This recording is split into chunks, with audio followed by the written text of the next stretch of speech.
Hepiniz hoş geldiniz. Bugün işimiz, gücümüz İzmir. Türkiye'mizin en güzel, en özel, en tarihi liman şehirlerinden birisi. Modern İzmir'in aslında göbeğindeyiz. Modern İzmir'in göbeğinde saklı bir tarihi İzmir var. Evet, günümüzden tam 2300 sene evvel kurulmuş tarihi İzmir'de sizi adım adım dolaştıracak ve modern İzmir'in betonları altında kalmış o saklı İzmir'i sizlere göstermeye çalışacağım. Hazırsanız başlıyoruz. Hepiniz hoş geldiniz. İzmir'in içerisinde tarihi İzmir'i gezmeye başlıyoruz. Arkamızda bir müze kapısı var. Müze kartınızı, biletinizi alıyorsunuz. Buradan içeri giriyorsunuz. Normalde yani bilmeyen için burası nedir? Burası arkeolojik bir gezi alanı. Yani antik bir Roma kentinin kalıntıları. Ama burası 2300 yıllık İzmir'in kalbinin attığı nokta. Önce şöyle göstereyim. Bakın arkada Kemeraltı bölgesi var. Yani Osmanlı'nın 17. yüzyılı sonrasında kurulmuş denizin kıyısında bir liman çarşısı orası. Ve bugünün de meşhur İzmir'in Kemeraltısı. Orada tarihi Osmanlı camileri var. Hisar Camii var, Şadırvanaltı Camii var. Bunlar da 16 ve 17. yüzyıl camileri ve hala ayaktalar. Deniz nerede? O caminin arkasında, devamında Konak Meydanı var. Konak Meydanı İzmir'in ana meydanı. Bugün İzmir'in merkezi diye bir yer söylenecek olursa Konak söylenir. Konak, Abdülhamit Han'ın Saat Kulesi. Konağın da önü nedir? Denizdir. Yani İzmir'in denizi, o limanının merkezi orası. İşte Roma döneminde, yani günümüzden tam 2000 sene önce deniz o caminin uzağında, konağın kenarında değildi. Neredeydi? Şu trafik lambalarını görüyor musunuz önümüzde? Arada bir incecik yol var. Arabalar gelip geçiyor. O trafik lambalarının olduğu yer, arabaların geçtiği o yolun olduğu yer denizdi ve tarihi 2300 sene önceki İzmir denizin kenarındaydı. Denizin kenarında ne olur? Liman olur. Gemiler gelir gider. Gemiler yük indirir, yük bindirir ve bu yük gelen mallar nerede satılır? Çarşıda satılır. Çarşı neresi? Burası. Yani Agora. O devasa muhteşem kemerleri, portikolarıyla dünyanın Helenistik döneme ait en büyük çarşısı işte burasıydı. İzmir Limanı bugün olduğu gibi 2000 sene evvelde dünyanın en muhteşem ticaret limanlarından bir tanesiydi. Mallar şu an arabaların geçtiği o yolda limanın kıyısı indiriliyordu. Bu çarşıda satılıyordu ve İzmir'in zenginliğine zenginlik katılıyordu. Öyle bir çarşıydı ki gladyatörler dövüşüyordu, mahkemeler kuruluyordu, senato heyetleri siyasi görüşlerini, konuşmalarını burada yapıyordu. Mal tabii ki alınıp satılıyordu. Aralarında köleler bile vardı. Hepsini görmeye başlıyoruz. Aramızda sadece küçücük bir kapı var. Hadi buyurun.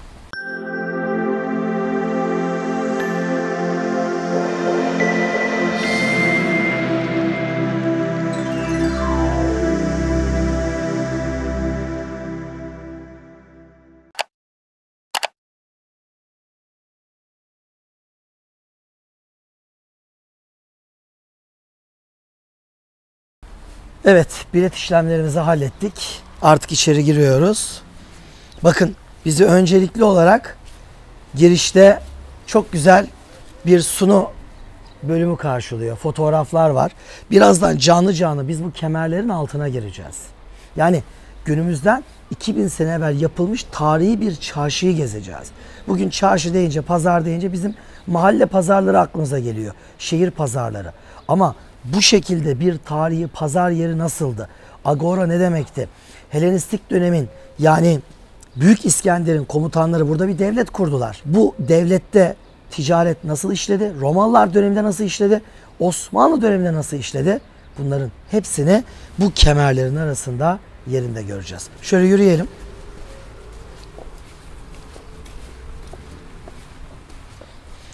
Hani arzu ederseniz buraya geldiğiniz zaman işte Türkçe ya da yabancı dille bilgilendirmeler var. Bunları okuyabilirsiniz.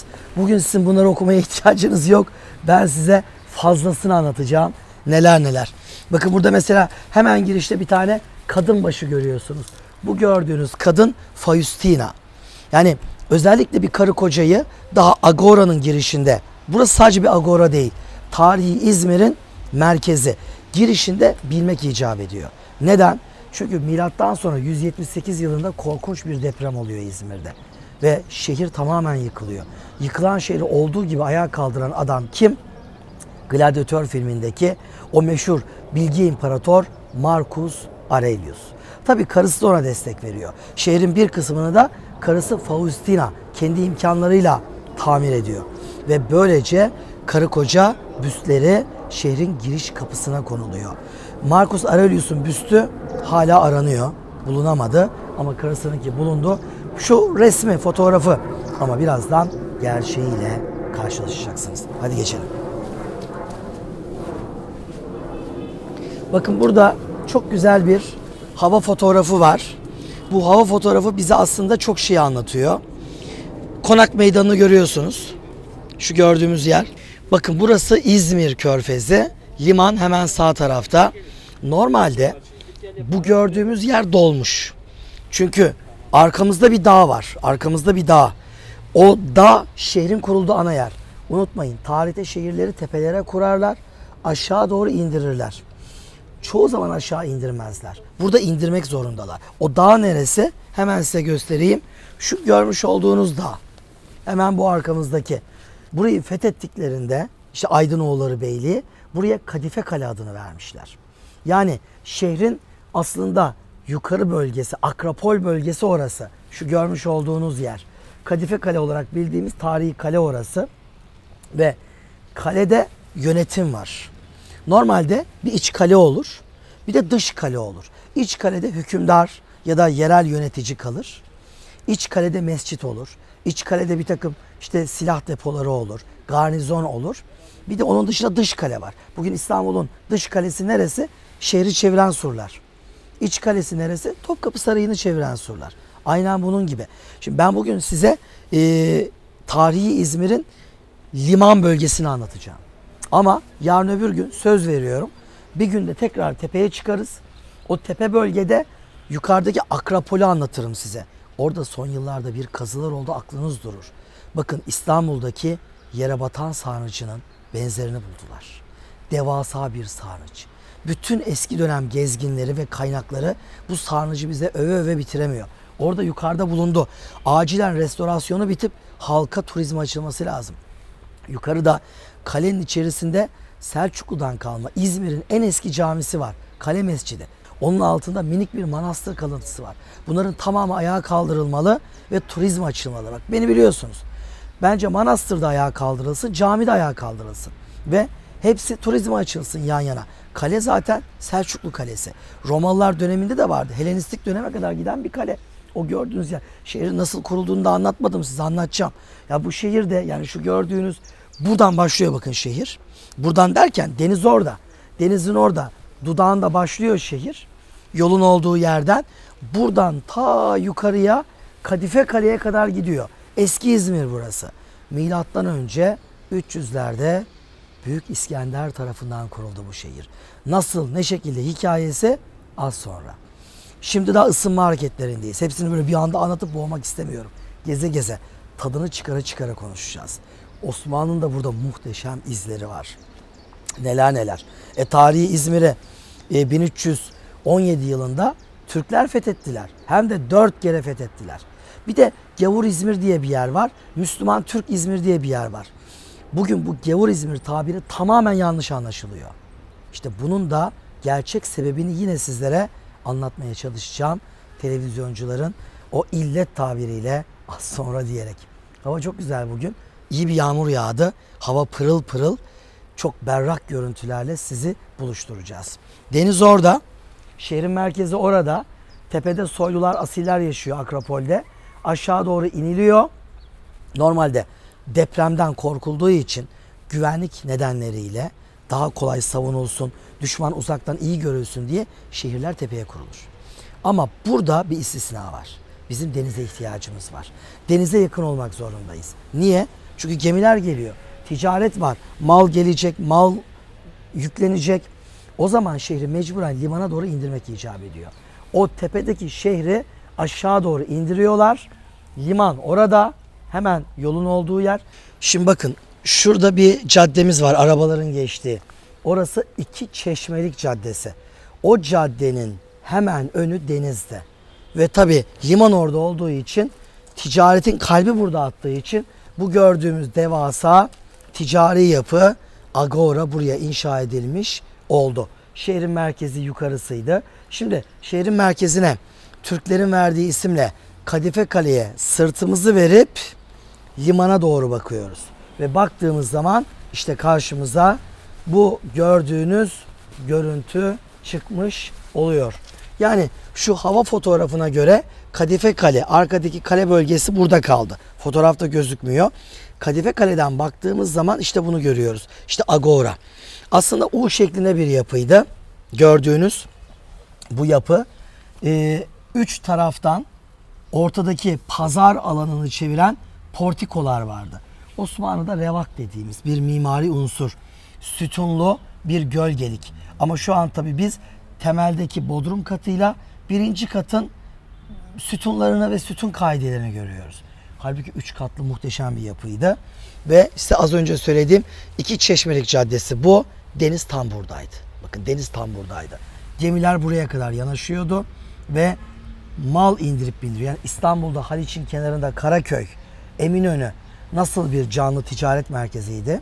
Eminönü isimlerden geliyor. Gümrük Eminliği'nin önü. Gümrük Eminliği bölgesi. Deniz gümrüğü. Burası da İzmir denizinin gümrük bölgesiydi.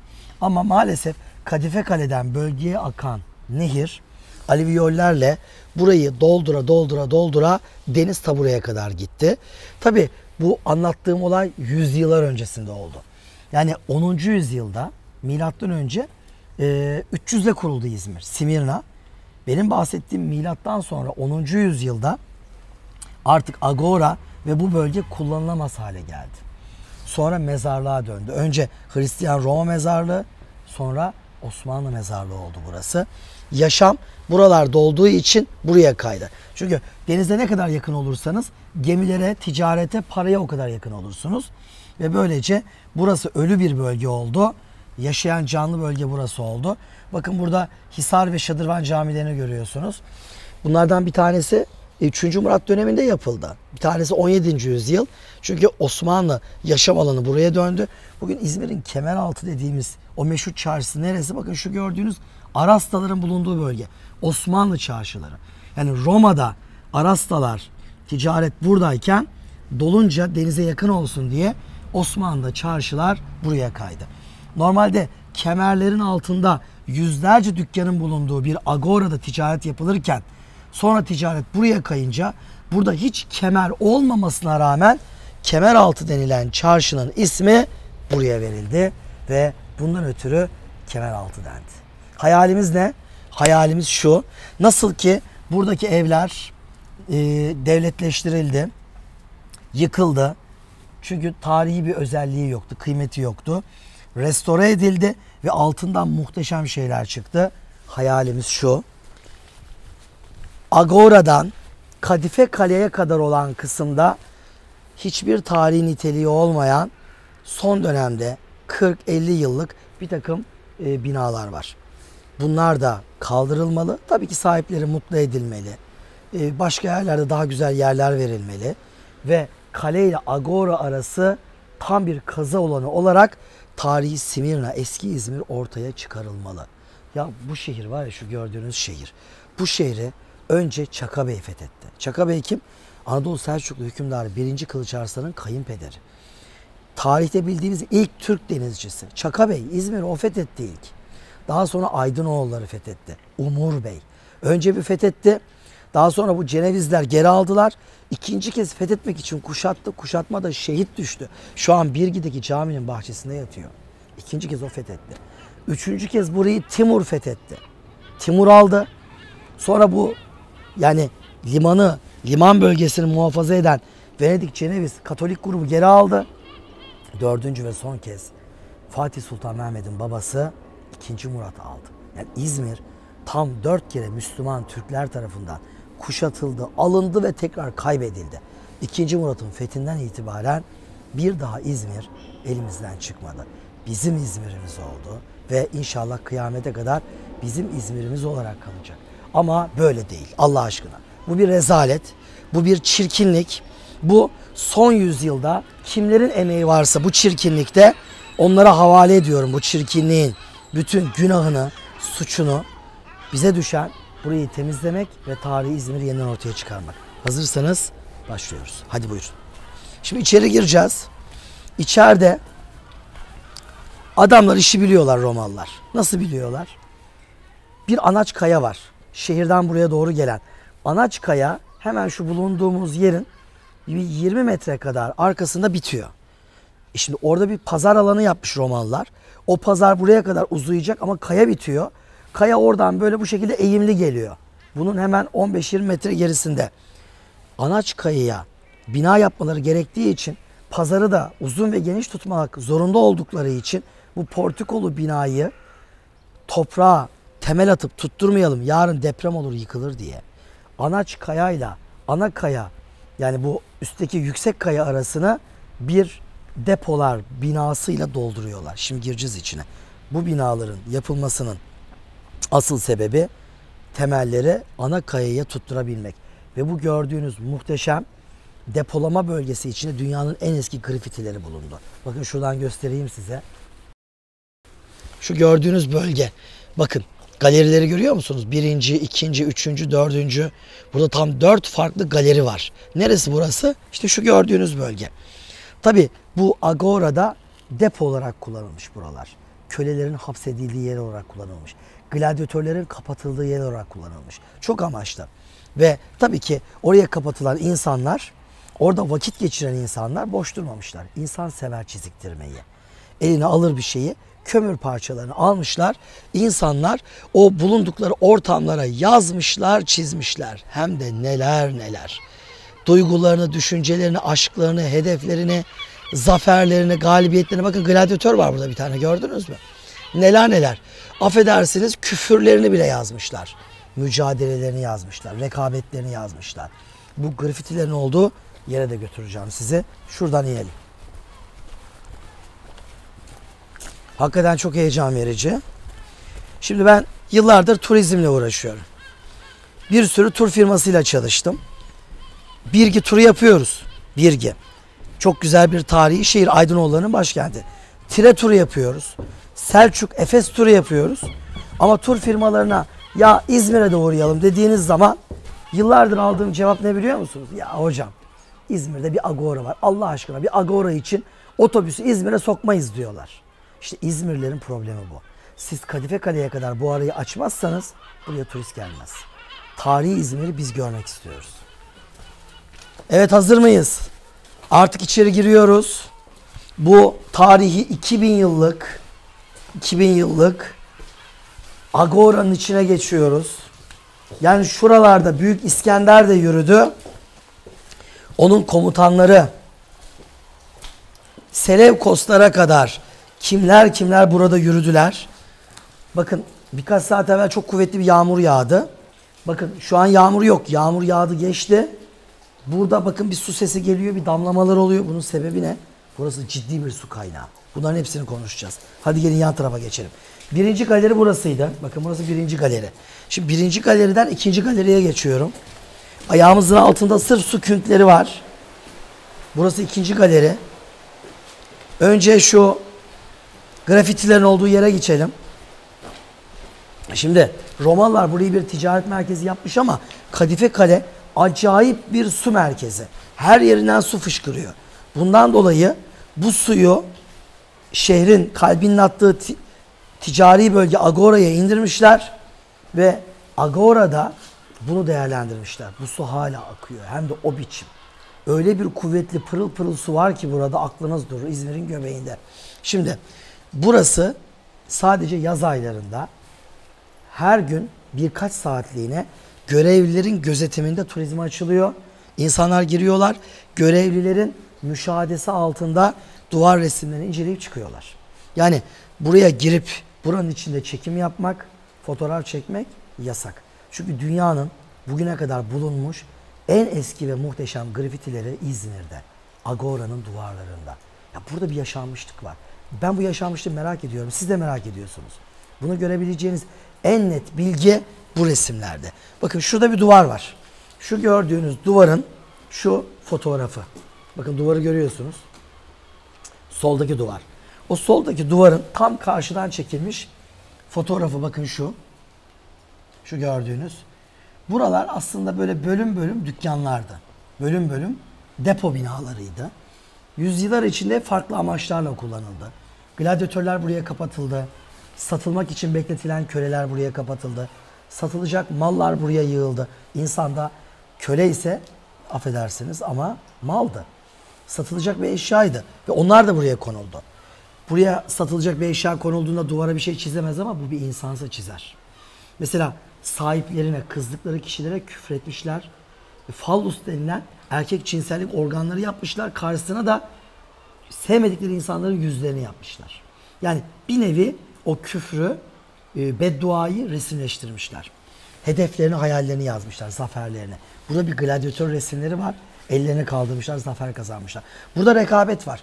İzmir'in etrafında 3 şehir, İzmir dahil birbiriyle hep rekabet halinde olmuş. Biri Simirna yani İzmir. Diğeri Bergama yani Pergamon. Diğeri de Efes.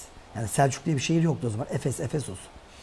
Bir tane Efesli sen kalk gel Agora'ya buraya, İzmir'e ve İzmir'de hani Fenerbahçe taraftarı Galatasaray'ın stadyumuna, ana yuvasına sızıp duvarına işte yaşasın Fenerbahçe yazması gibi aslında çok sıkıntılı bir durum. Adamı yakalasalar bitirirler. Yani rakip takıma gidiyorsun ve oraya bir şey yazıyorsun. Ya da tam tersini düşünün yani. Trabzon'a gidiyorsun, orada bir şeyler yazıyorsun. Rakip takım. Ya da İzmir'in meşhur 2 tane takımı vardı. Biri Karşıyaka, biri de Göztepe. Bunları mesela mücadelesi gibi düşünün. Adam sen kalkmış Efes'ten Simirna'ya, İzmir'e gelmiş. Burada şu gördüğünüz duvara demiş ki Asya'nın birincisi Efes yazmış. Asya'nın birincisi. Yani Bergama ya da Simirna değil aslında Efes'tir. Bu rekabet bilindiği zaman çok büyük anlam ifade ediyor bunlar. Gladyatör resimlerin burada ne işi var? Çünkü biliyoruz ki gladyatörler Agora meydanında dövüştürülüyordu. Yani ille Roma'daki Kolezyum gibi bir alana gerek yoktu. İstanbul'daki Hipodrom gibi bir alana gerek yoktu. Birazdan size çıkaracağım o açık alanda da gladyatör dövüşleri yapılır. İnsanlar onları seyrederdi. Şu su sesinin geldiği yeri merak ettik. Oraya geçelim. Acayip bir su kaynağı var burada. İzmir bu suyu değerlendirilmeli. Yani bu su kesinlikle değerlendirilmeli. Şakır şakır akıyor. Hele o yaz sıcaklarında suya ihtiyaç duyduğumuz dönemlerde geçtiğimiz yıllarda Türkiye'de ciddi kuraklıklar oldu. Birkaç yaz geçirdik. O kuraklıklarda bile şu su gıdım eksilmedi. Dikkat ederek geçelim. Bu nedir ya? Bakar mısınız şu güzelliğe? Bakın, bakar mısınız? Şimdi bu çeşme sonradan yapılmış. Simirna Agora diyor. Ama su kaynağı orijinal. Evet.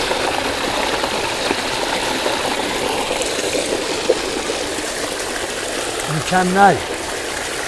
Şu suyu 2300 sene evvel Büyük İskender de içti. Onun komutanı İzmir'i kuran, onun emriyle Selevkos, Dikimakos hepsi içtiler. Bergama kralları geldi bu sudan içti.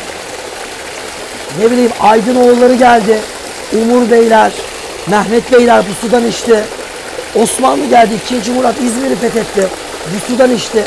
Timur geldi. İzmir'i fethetti. Bu sudan içti. Siz hala gelin içmediniz. Gelin bir an evvel şu sudan bir siz kaldınız. Gelin siz de için yani. Bir tane su kaynağı yok. Bir sürü var. Şöyle bir yürüyelim. Künkler var. Eski tarihi künkler, borular. Bakın. Burada bir şu gördüğünüz kemer var. Bir de burada bir kemer pabucu var. Şimdi nasıl oluyor? Burada bir pabuç var. Yani demek ki burada da bir kemer varmış. Oradan gidiyormuş. Ne olmuş? Ne olacak? Deprem olmuş. Milattan sonra 178 yılında korkunç bir deprem İzmir'i olduğu gibi yıkmış ve şehir yeniden yapılmış. Yani eski Agora'nın duvarları, kemer pabuçları yenilendiği zaman bunlar yıkılmış ya. Yıkılınca demişler ki bu sağlam değil. Onun yerine yeniden sütunlar, pabuçlar, kaideler yapmışlar ve yeni kemerlerle burayı donatmışlar. Bakın şöyle geçelim. Buralar mesela şurayı göstereyim size.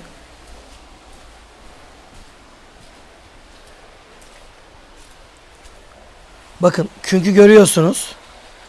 Tarihi bir künk. Aralarında dudakları var. Neden dudağı var? Buradaki bir boru bölümüyle ikinci bölüm birbirlerine buradan geçiyor. Yani buradaki borunun çıkıntısı buradaki iki girintinin içine boydan boya giriyor ve arada kesinlikle kilitlediği için birbirini bir su kaçışı söz konusu olmuyor. Bir böyle künklerle su ana arktan ara bölüme akıtılıyor. Bir de şöyle bir geçerseniz ana bölümde ana ark var. Onu göreceksiniz bakın. Buralar böyle devam ediyor. Mesela sağ tarafta bir kemer var. Şu tuğla kemeri görüyor musunuz? Sağ tarafta. Bakın burada bir tuğla kemer var. Bu kemerin içi bir niş, bir geçiş var orada. Su bu şekilde bunun içinden akmaktaydı. Evet, dikkatli bir şekilde.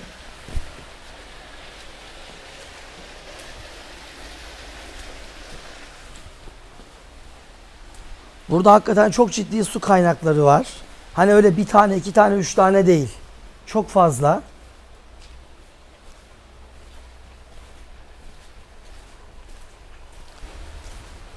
Hakikaten çok heyecan verici. Bir de böyle hep kemerler var ya, o derinlik.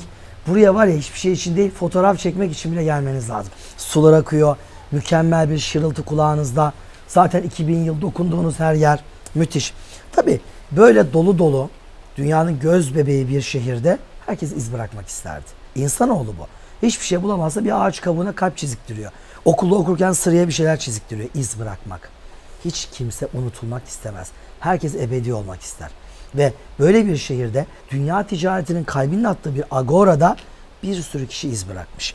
Mesela onlardan bir tanesi. Şu görmüş olduğumuz taş. Mesela şu görmüş olduğunuz bunlardan bir tanesi.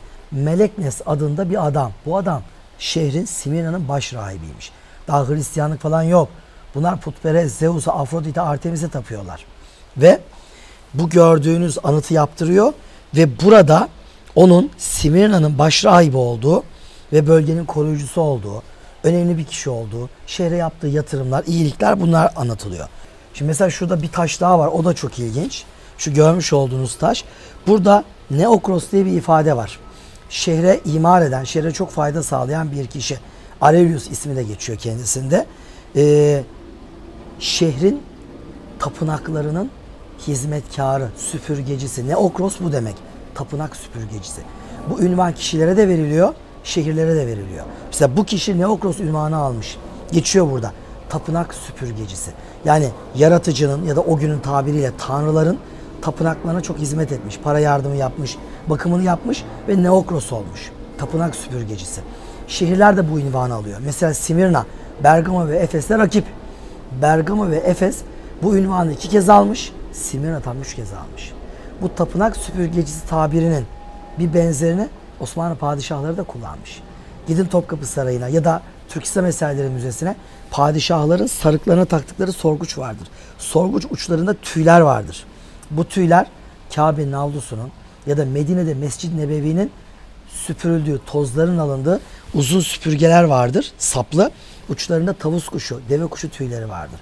Bu tüyleri daha sonra İstanbul'a getirtirler. Sorguçlarına takarlar. Ya Rabbi biz senin evinin, Ya Resulallah biz senin mescidinin süpürgecileriyiz derlermiş. Bakın inançlar değişiyor ama ünvanlar hala aynı kalıyor. Aradan 2000 yıl geçmiş bile olsa. Arkada çok güzel bir kaynak daha var. Onu da görelim.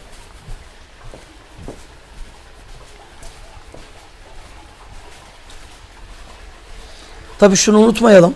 Burada Roma İmparatorluğu'nun muhteşem bir işçiliği var. Yani şu taşların muntazamlığını görüyor musunuz? 2000 sene önce yapıldı bunlar. Yani o gün bugünkü taş kesim aletleri yoktu. Tamamen insan gücüne dayalı. Bunlar milimetrik kesildi. Uç kısımları kabartıldı ve dudak dudağa milimetrik birbirine yapıştırıldı. Yani şunun arasından hiçbir şey geçiremezsiniz siz. Baktığınız zaman öyle mükemmel bir sanat var. Bu adamların bir şeyi yaparken ne kadar namusluca yaptığını görmeliyiz. Evet adam Zeus'a tapıyordu. Putperestti. Ama işini düzgün, namusluca yapıyordu. Yani bir şey adının Müslüman olmasıyla olmuyor. Ben namaz kıldım da olmuyor. Çok dindarım deyip de namussuzluk yapan, bina yaparken ahlaksızca yaptığı için binlerce cana kıyan var. Yani ya adam gibi Müslüman olun ya da olmayın. Çünkü tarihteki bir putperest yaptığı düzgün işle maalesef bugünün Müslümanına taş çıkartabiliyordu. Yani burada dengeli olmak lazım. Bu adam putlara tapıyordu. Keşke düzgün, dosdoğru bir inanca sahibi olsaydı.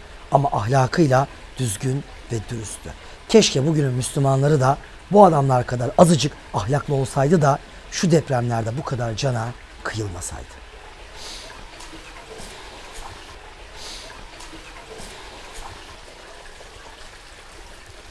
Evet, bakın. Buradan ayrı bir kaynaktan su geliyor. Burada ayrı bir kaynaktan su geliyor. Mesela burada bir duvar örülmüş. Bu duvar neden örülmüş? Çünkü buranın arkası sarnıç. Romalılar bölgeyi agora olarak kullanmışlar. Ticari bir toplanma ve alım satım yeri. Ama sonraki yüzyıllarda suyun bolluğundan dolayı buranın bir kısmını tam 7 gözlü sarnıca çevirmişler. Büyük sarnıç tepede, kalenin orada yeni bulundu. İnşallah turizme açılacak. Ama bir de bu bölgede hemen şu duvarların arkasında ve burada 7 gözden oluşan devasa sarnıçlar da burada söz konusuydu. Şimdi ben size az önce biraz depremden bahsettim ya. Bu adamların mimari ahlakını anlattım. Milattan sonra 178'deki o büyük depremde şehir yıkıldıktan sonra şehri nasıl ayağa kaldırdıklarını Roma İmparatoru Marcus Aurelius'un bu konudaki sponsorluğundan bahsettim ya. Gelin deprem sonrası yıkılmayacak bir İzmir'i bu adamlar nasıl kurmuşlar? Ben size bir de onu göstereyim. Hatta bunu gösterirken Mimar Sinan'ı da hatırlayacağız. Mimar Sinan da gözümüzün önüne gelecek. Çünkü göstereceğim benzer mimariyi Kayseri Ağırnas'taki köyünde Mimar Sinan'ın akrabaları da kullanmıştı. Bakın burası. Şöyle gelin. Milattan sonra 178 depremi olunca depremden sonra şehri yeniden ayağa kaldırırlarken bir daha deprem olur da şehir yıkılmasın diye bakın şu gördüğünüz kemer sistemlerini uygulamışlar. Şurada bir ayak var. Ayaktan kemer böyle geliyor. Bakın burada bir ayak var. Ayaktan kemer bu şekilde geliyor. Burada bir ayak var. Kemer buradan bu şekilde geliyor. Burada bir ayak var. Kemer böyle geliyor. Burada bir ayak var. Kemer buradan böyle geliyor. Saydınız mı? 1, 2, 3, 4, 5. Tam 5 kemer. Ortada birleşiyor ve ortada bir kilit taşıyla bunların tamamını kilitliyor ve sapasağlam bir şekilde ayakta durmasını sağlıyor. Bugün Kayseri Ağırnas'a giderseniz Ağırnas köyündeki o taş evlerin en altları affedersiniz hayvan damları. Damlara girin. Damlarda böyle üçlü, dörtlü, beşli kemerler ve bindirme direkleri göreceksiniz. Bu sistemi Mimar Sinan Şehzade Camii'nde bile kullanmıştı. Şehzade Camii'nde. Üçlü kemer sisteminin bir araya gelişi. Yani uzun lafın kısası ahlaklıydılar. İşlerini düzgün yapıyorlardı. İşlerin haklarını veriyorlardı. Ve bir sıkıntı olduğunda cana mala zarar gelmiyordu. Şimdi artık yukarı çıkalım.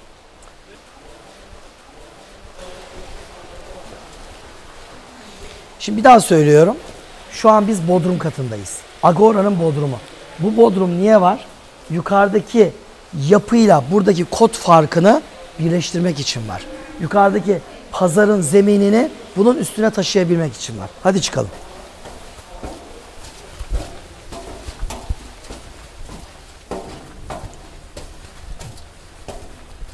Merhabalar. Merhaba.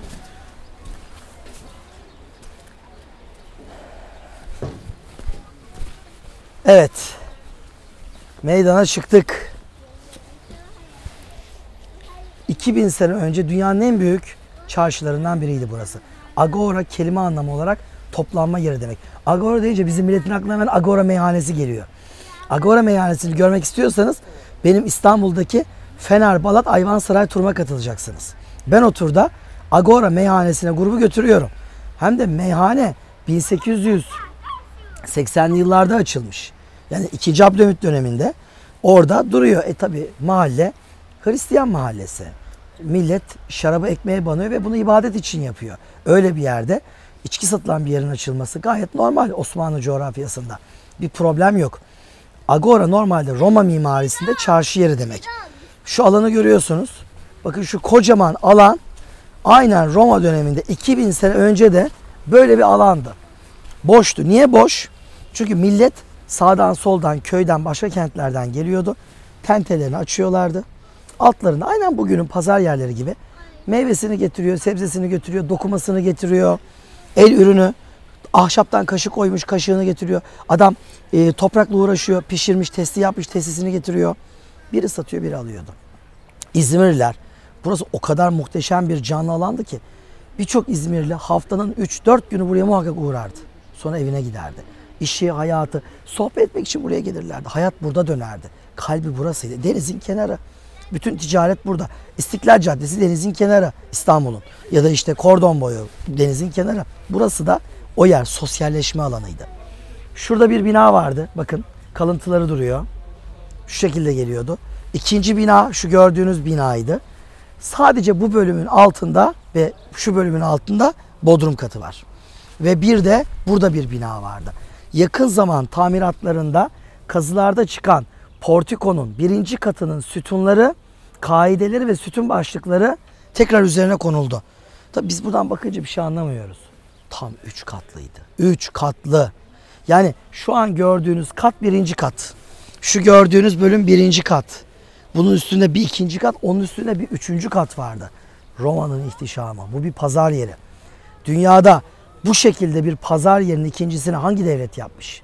Yani AVM'ler, MAVM'ler hala 2000 yıl önceki şu binanın eline su dökemez. Hiçbir zaman hiçbir şekilde. Çok amaçlıydı. Sadece mal alınıp satılmıyordu. Mesela şu gördüğünüz birinci katın içinde mahkeme salonu vardı. Mahkemeler, ticaret var burada. Mal geliyor gidiyor. İlla ki sahtekarlıklar oluyordu. Birbirinin hakkını hukukunu yiyenler oluyordu. Mahkemeler hemen burada toplanıyordu ve dağılıyordu. Onun dışında Sarnıçlar bölgesi burasıydı. Mesela onlar hakkında da bir bilgi vereyim ben size. Şöyle gelin.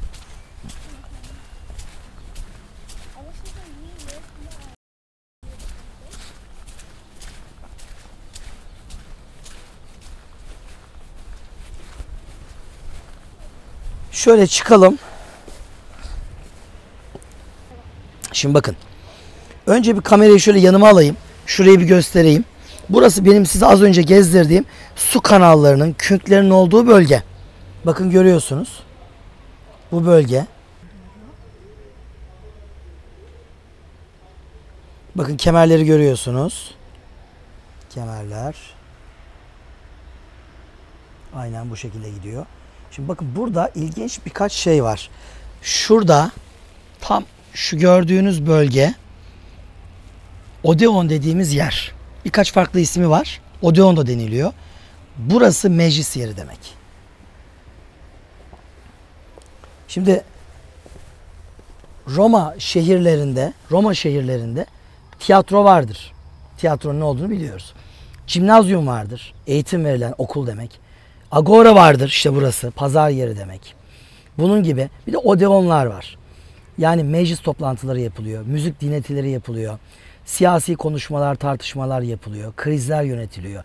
Böyle bir toplumun kalbinin attığı bir yerde illaki bir odeon olacak ve o gördüğünüz yere bir odeon yapmışlar. Şu an oraya girişimiz yasak.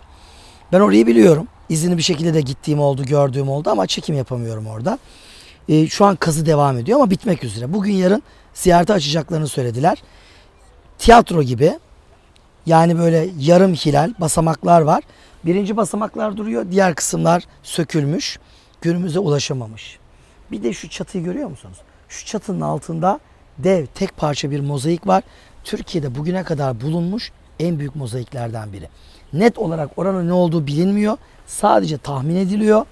Şimdi orası Odeon'sa onun devamında olunan bu bölge Odeon'la alakalı yine böyle bir toplanma, ağırlanma bölgesi olabilir deniliyor. Yani Romalı soylular, asiller. Unutmayın hep öyledir yani. Şimdi Biz halk bir yere gideriz. Bir de zenginler, asiller gelir. Hepimizi aynı yere koymazlar. Havalimanına bile gittiğiniz zaman yani VIP'si var, CIP'si var, bir de gariban kapısı var yani şimdi.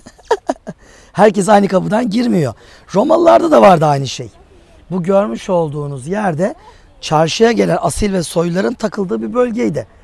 Tam adlandırılamamış olsa da bu gördüğünüz yer Odeon bölgesi. Mesela buradaki yaşayanlarla konuştuğumuzda hocam diyorlar ya 15 sene önce o mozaiklerin üzerinde dükkanlar vardı. İzmir'in meşhur ayakkabıcıları vardı diyorlar. Hatta şurada bir boyoz dükkanı vardı. Çok boyoz yedik diye anlatıyorlar. 15 sene önce o dükkanlar ne yapıldı? Devletleştirildi. Boşaltıldı, kazıldı. Hadi altından dev mozaikler çıktı. İnşallah yakında ziyarete açılacak, bekliyoruz. Yani burası neymiş? Birinci portikonun revakları, revak sütunlarının bulunduğu bölgeymiş. İlerleyelim.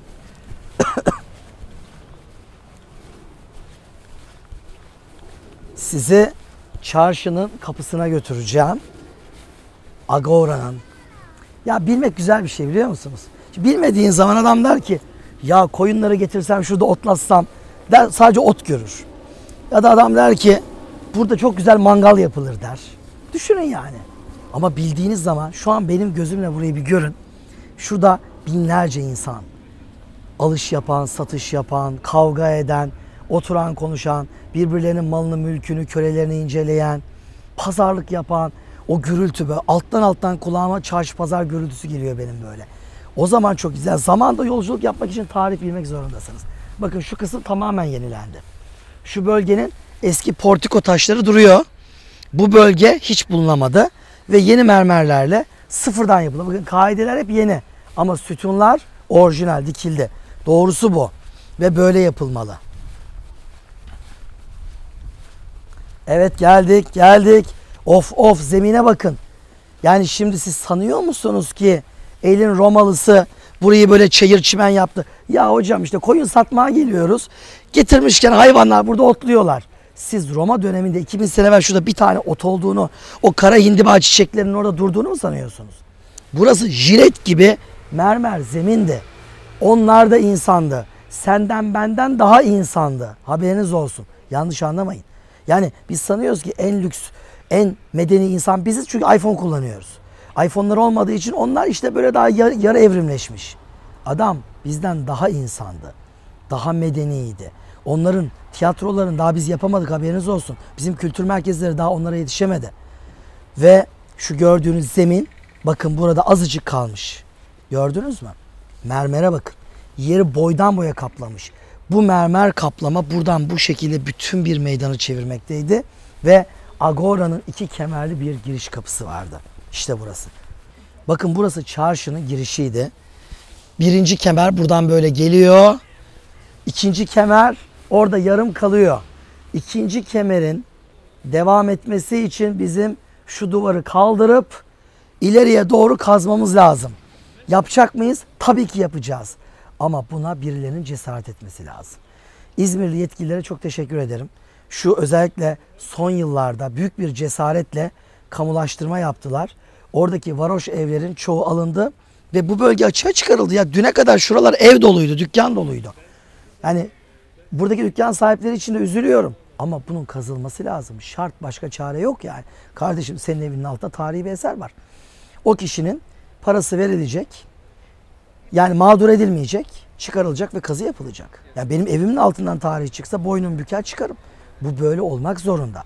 Yeter ki yetkili oradaki kişiyi mağdur etmesin. O da inat etmesin yani. Ben çıkmıyorum, çıkacaksın. 2000 yıllık eser var, öyle bir şey yok yani.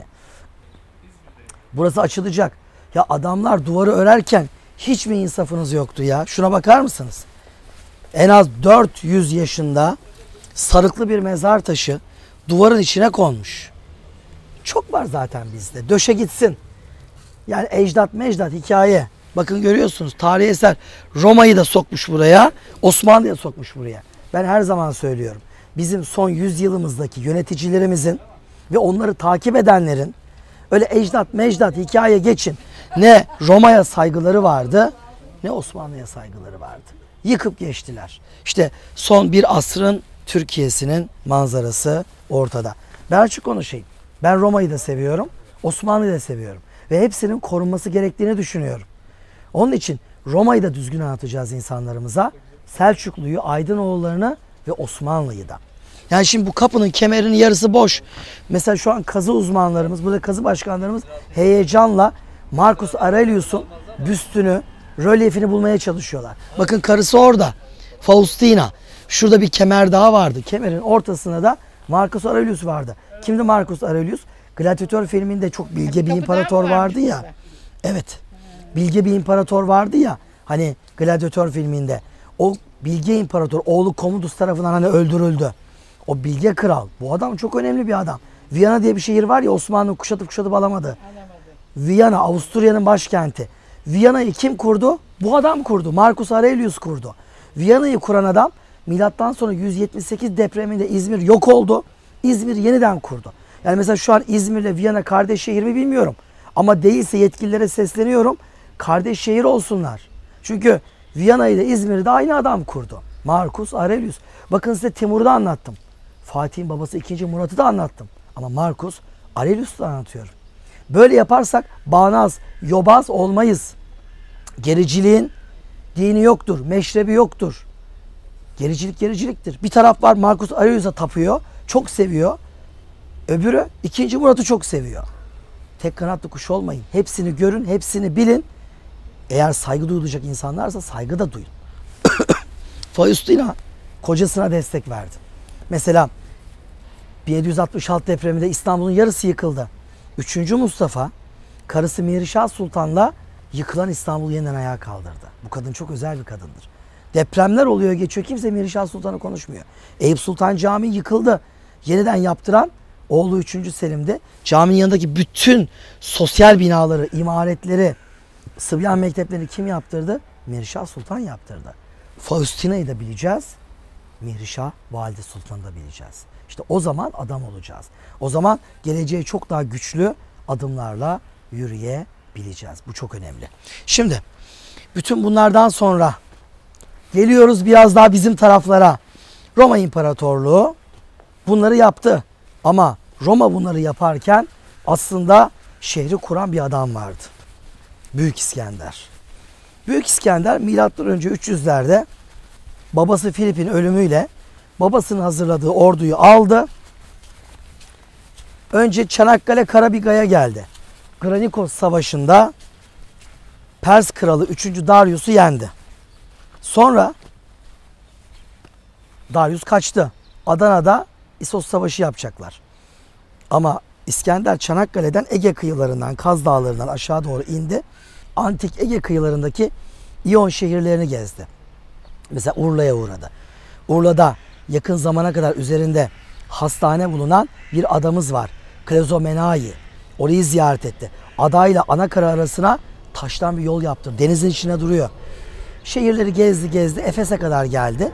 Efes'e gelirken yolda önünde yukarıdan aşağı iniyor ya. Önce İzmir var. İzmir'den Efes daha güneyde. Ordusunu önden gönderdi. Ben dedi şu Simirna'yı çok merak ediyorum. Ben burayı bir göreyim. Sonra dedi uğrarım dedi. İlk İzmir, Simirna burası değildi. Kadife Kale'nin olduğu yer burası değildi. İlk İzmir Bayraklı'daydı. Milattan önce 3000'de kuruldu. Tepe güzel, güvenlik var, manzara fena değil. Ama daracık bir tepeydi. Daha fazla büyüyemiyordu.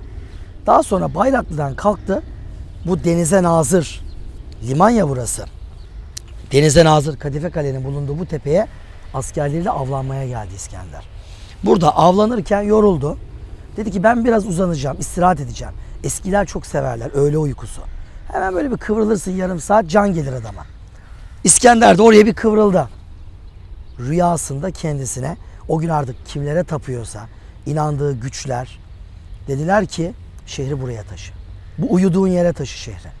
Uyandı ve emirler verdi. Bayraklı'dan şehri buraya getirtti. Yani aslında şehri ilk kuran kişi Büyük İskender oldu. Onun adamları Seleukoslar adım adım şehri yukarıdan aşağı doğru indirdiler ve böylece bir şehir kuruldu. Şehrin Roma'sını anlattım size boydan boya. Sonra ne oldu? 1317 yılında Aydınoğulları İzmir'i fethettiler. Onların fethiyle beraber Kadife Kale yönetim merkezi oldu. Kaleye çok güzel bir kale mescidi yapıldı. temelleri duruyor ve aşağı doğru indiler.